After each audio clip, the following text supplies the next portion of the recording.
Mesdames et messieurs, de nous rejoindre encore sur Télé 50 pour la suite de votre programme Vespéral Nord Kivu, comment sauver les territoires des Rutshuru. Nous en parlons avec le secrétaire général du MDVC, Augustin Bissimo. C'est notre invité. Augustin Bissimo, bonsoir. Bonsoir, Crispin. Merci d'avoir accepté l'invitation. Avant de commencer, vous étiez en congrès il y a peu. Oui, bien évidemment. Le MDVC avait convoqué son premier congrès ordinaire qui a commencé le 18 et qui s'est clôturé le 20 au niveau de l'Afikine. Avec quelles résolutions? Bien, nous avons pris plusieurs résolutions, mais le plus grande, celle de pouvoir désigner le candidat président de la République aux prochaines élections. Et là, il s'agit bien du docteur Justin Mudekeriza, le prix de leadership Nelson Mandela.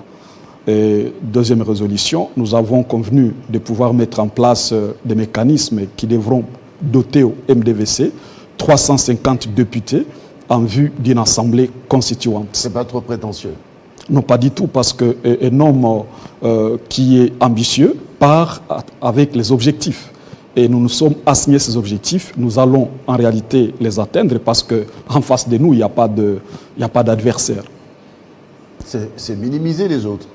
Non, pas du tout, parce que nous sommes suffisamment informés par rapport au terrain. Et donc, le bilan, il est presque chaotique. Cela fait sincèrement que quiconque se présentera sur les listes, n'est-ce pas, d'un parti de l'Union sacrée, franchement, nous allons les battre à plate couture parce que nous avons les armes nécessaires pour ça. Mais il faudra d'abord que l'MDVC soit représentatif partout en RDC. Bien, déjà pour votre information, depuis déjà avant d'atteindre 2 ans, ces grands partis qu'on appelle déjà machines politiques est représenté sur l'ensemble du territoire national. Et donc, nous sommes en train de frapper sur 17 provinces et d'ici décembre, nous nous sommes fixés les objectifs de couvrir l'ensemble du territoire national. Et là, la vision est très bien accueillie, celle de refonder l'État et bâtir un Congo pour tous. En tout cas, c'est une vision salvatrice, irrésistible, mais parce que beaucoup de gens sont en train de comprendre que ça vaut la peine qu'on puisse refonder l'État et de bâtir un Congo pour tous. Il y en a qui disent que leur vision, c'est un État de droit. Et nous disons, au niveau du MDVC, avant d'avoir un État de droit, il faut d'abord refonder l'État. Parce que pour nous, l'État congolais, en réalité, ne fonctionne pas comme un État. Il importe de les refonder et de porter des corrections parce que nous avons découvert à quel niveau le pays est piégé. Et cette fois-ci, il y a un débat républicain, un débat d'idées que nous apportons sur la scène politique. Et il s'agit là d'un débat, en tout cas sur la manière dont nous avons eu la Constitution, qui constitue là une loi fondamentale et qui encadre les politiques publiques de notre pays. Et nous estimons qu'il faut corriger cela. Augustin Bissimo, secrétaire général du MDVC. Mais en dehors de cette casquette, vous êtes quelqu'un de très bien informé, mais aussi vous avez travaillé dans l'administration publique, à Kinshasa comme à l'Est. Vous avez participé aux assises de paix pour la République démocratique du Congo en tant qu'expert. Que faire pour récupérer Bunagana dans les territoires des Rutshuru? Qu'est-ce qu'on peut faire? Non, mais dans un premier temps, il faut annuler les accords qu'on a signés. Parce qu'au niveau de Luanda, n'oubliez pas que nous avons signé un accord de cessez-le-feu. C'est la première des choses. Cela met en difficulté notre armée. Et en quoi les cessez-le-feu peut constituer un frein à la paix dans l'Est? Oui, parce que ça empêche les FARDC de combattre. Les FARDC ne peuvent pas combattre si nous disons respecter le cessez-le-feu qui a été signé au niveau de Luanda. Donc c'était une erreur stratégique qui est de signer le cessez-le-feu avec Paul Kagame. Mais non, écoutez, nous sommes là dans un territoire conquis. C'est-à-dire, Bunagana est un territoire qui a été conquis par l'ennemi.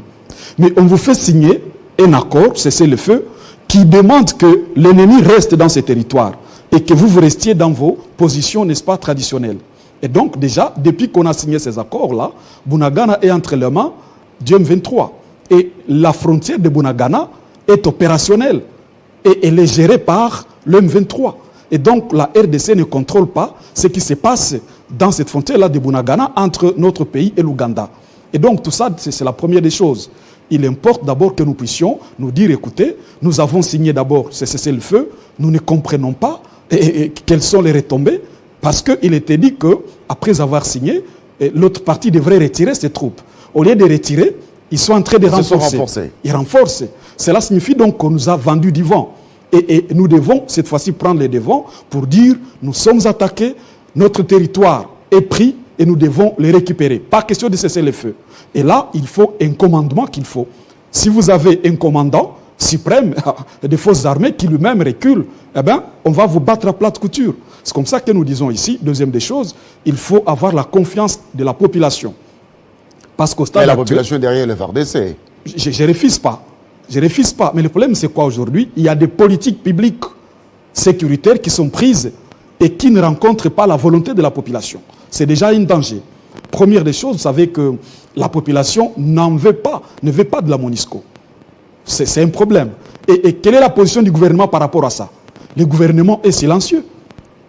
2, la population ne veut pas de l'état de siège. Quelle est la position du gouvernement par rapport à ça? Il est silencieux. Et donc nous sommes au niveau où vous avez besoin, n'est-ce pas, de l'accompagnement de la population qui en réalité est une dose, un grand apport au moulin pour que la machine tourne.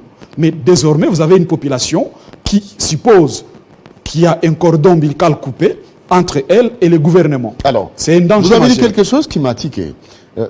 C'était une erreur stratégique pour la République démocratique du Congo, qui a signé le cessez-le-feu avec le Rwanda en Angola.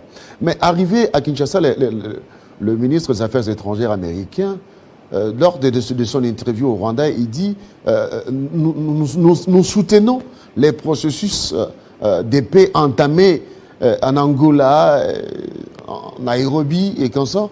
Donc c'est une façon de bluffer les Congolais. Mais absolument, je l'avais dit il y a longtemps ici. J'avais dit qu'il se pose un problème sérieux de la diplomatie. La diplomatie qui balbutie ne peut pas nous amener aujourd'hui, n'est-ce pas, à la paix. Parce que si vous ne savez pas mener une bonne diplomatie, eh bien, il faut vous battre. Et si vous ne savez pas vous battre, ça va être compliqué pour nous. Et il faut en réalité que nous puissions d'abord comprendre le jeu que nous jouons, identifier l'adversaire. Parce que moi, j'ai toujours dit ici que le Rwanda, c'est un chien de chasse. Et lorsque vous voyez un chien qui grimpe sur l'arbre, il faut chercher les maîtres. Et parce que le Rwanda le sait très bien. C'est un petit pays, il sait très bien qu'il ne peut pas s'amuser contre nous. Mais à partir du moment où derrière le Rwanda, il y a des puissances, il faut les identifier. Et bien parler avec ces puissances-là. Et c'est ça les débats. Les puissances qui utilisent beaucoup de moyens militaires, même de mercenaires, pour récupérer, pour s'attaquer à la RDC. Alors, parlons bien, parlons vrai. Est-ce que la RDC doit aujourd'hui faire confiance au bloc capitaliste ou faire part de nos difficultés sécuritaires à d'autres puissances qui peuvent bien nous aider? Bon, au fait, tout ça dépend, n'est-ce pas, de ce que veut, n'est-ce pas, le gouvernement. Parce que la sérieuxité en matière diplomatique compte. L'honnêteté, la sincérité. Et il faut savoir se faire les alliés. Si on les fait très mal au départ, vous commettez des bêtises et ces bêtises vont coûter cher à la République. Nous sommes en train d'en payer le prix aujourd'hui. Nous avons eu les élections en 2018. Elles s'est passées en leur manière, je ne vais pas y revenir. Mais du coup, il y a des gens, pour vouloir la légitimité, sont partis promettre, n'est-ce pas, mots et tout ce qu'ils veulent là. Et décidément, ils sont en train de frapper sur toutes les portes. Comment voulez-vous être amis de tout le monde à la fois? Cela, vous ne mettez pas en confiance ceux qui étaient amis, qui voulaient bien vous soutenir. Et du coup, on a un doute. On se dit, mais nous avons estimé, parce que d'abord les États-Unis avaient pensé que cette fois-ci, parce qu'on leur avait vendu du vent, comme quoi on changerait la Chine pour qu'on leur donne cette fois-ci l'espace sur n'est-ce pas, au niveau de minerais. Mais on se rend compte que tout en ayant signé avec eux, nous sommes partout. Partout, on nous voit aux Émirats, on nous voit en Chine, on nous voit partout, nous signons partout, on nous voit en Russie. Eh bien, ça fait que jusque-là, aucun partenaire ne trouve sérieux. Nous avons déclaré le 23... Mais la République du Congo, les autorités congolaises ne sont pas les enfants de cœur pour attendre que la main ne tombe du ciel. Si un partenaire prend du temps pour venir apporter ce qu'il faut pour réellement porter des solutions qui se présentent dans la gestion quotidienne de l'État ou sur le plan économique ou sécuritaire, Mais c'est normal qu'on puisse s'approcher des Américains, de la Russie. Par exemple, il n'y a pas longtemps, le ministre de la Défense était en Russie. Est-ce mauvais de s'approcher de Russes pour nous apporter la coopération militaire? Je ne dis pas que c'est mauvais, mais j'encourage toute initiative pour autant qu'elle est vraiment calculée. Parce que je me pose la question, au stade actuel, est-ce que c'est le moment? Parce que, bon, vous connaissez ce qui se passe aujourd'hui, la Russie contre tout le monde au niveau de l'Europe, au niveau de l'Occident. Mais maintenant, nous, au stade actuel, nous devons nous poser des questions à l'est de la République. Par exemple, nous avons signé des accords au niveau de la sous-région, où nous voulons faire venir les troupes de la sous-région. Est-ce que nous contrôlons les relations de ce pays de la sous-région avec l'Occident, l'Europe et la Russie? Si nous ne maîtrisons pas tout cela, ça va nous coûter cher. Parce que des bêtises que nous commettons, c'est quoi? Nous devrions d'abord nous rassurer, avant d'aller en Russie, que tous ces pays que nous faisons entrer au niveau de la sous-région, est-ce que ces pays ont perdu le lobby avec l'Occident ou avec l'Europe? Est-ce que ces pays aussi ont viré vers la Russie? S'ils n'ont pas viré et que nous les avons appelés et que c'est le même moment que nous allons en Russie, eh bien, attendez-vous à des bêtises. C'est comme ça que nous disons sincèrement, on ne s'amuse pas lorsqu'on parle de l'État. On ne s'amuse pas. Il s'agit là de grandes questions de la géostratégie. Parce qu'au fait, il y en a qui sont encore dans la politique de gagnant-gagnant, ce qu'on appelle gagnant-gagnant, win-win. Les autres, au niveau de la géostratégie, ils ont évolué. Ils se disent rouge et le lait du manager. Même au bain du sang, pourvu qu'ils renforcent leurs économies. Et si vous ne pensez pas qu'il faut évoluer, voir les choses comme les autres, eh bien, nous risquons la balkanisation, la confirmation alors. C'est comme ça que j'ai dit, je ne refuse pas que l'on puisse faire, n'est-ce pas, la diplomatie comme on l'entend, mais je me dis, il faut une diplomatie réfléchie. Donc, il faut choisir son camp. Absolument, c'est très important. Et le faire bien. Le faire bien signifie réfléchir en amont, quelles sont les conséquences, quels sont les contours, la géopolitique, la géostratégie. Nous sommes entourés de 9 pays voisins. Est-ce que ces 9 pays voisins, tous ont déjà viré? Parce que déjà la Russie est en guerre contre l'Occident et l'Europe. Ça, il faut le dire ouvertement. Mais maintenant, au stade actuel, vous avez vu le secrétaire d'État américain qui est venu dans notre pays. Mais nous, beaucoup avaient pensé qu'il s'agit là d'une diplomatie qui a marché avec la RDC. Mais quand vous sentez ces déclarations au pays et ces déclarations au Rwanda, vous sentez sincèrement qu'il y a un problème sérieux. Et tout ça, c'est une façon de nous montrer sincèrement que nous sommes trop petits sur le plan diplomatique. Et là, je l'avais dit depuis longtemps que dès lors que nous avons un gouvernement, parce que l'État a 3 éléments qui le constituent, il y a le gouvernement, ça c'est le pouvoir, il y a la population, il y a également les territoires. Mais dès lors que le gouvernement est composé, n'est-ce pas, sur base des intérêts des billets verts, pas sur des questions, n'est-ce pas, des grandes nations ou des grandes questions de la nation, ça va poser problème. Et donc c'est comme ça que j'ai dit sincèrement, avec cette diplomatie, j'encourage, mais je voudrais qu'elle soit beaucoup plus réfléchie, sinon elle va nous coûter cher. Merci beaucoup. Augustin Bissimois, secrétaire général du AMDVC, merci d'avoir accepté l'invitation. Merci beaucoup, Christophe. Mesdames et messieurs, nous avons reçu Augustin Bissimois, secrétaire général du AMDVC, Tchatumba, cadre de l'UNC, mais aussi le coordonnateur de la cage, Georges Kapiamba, qui est avec nous. Vous avez compris, beaucoup de questions sur la marche politique et économique de la République démocratique du Congo.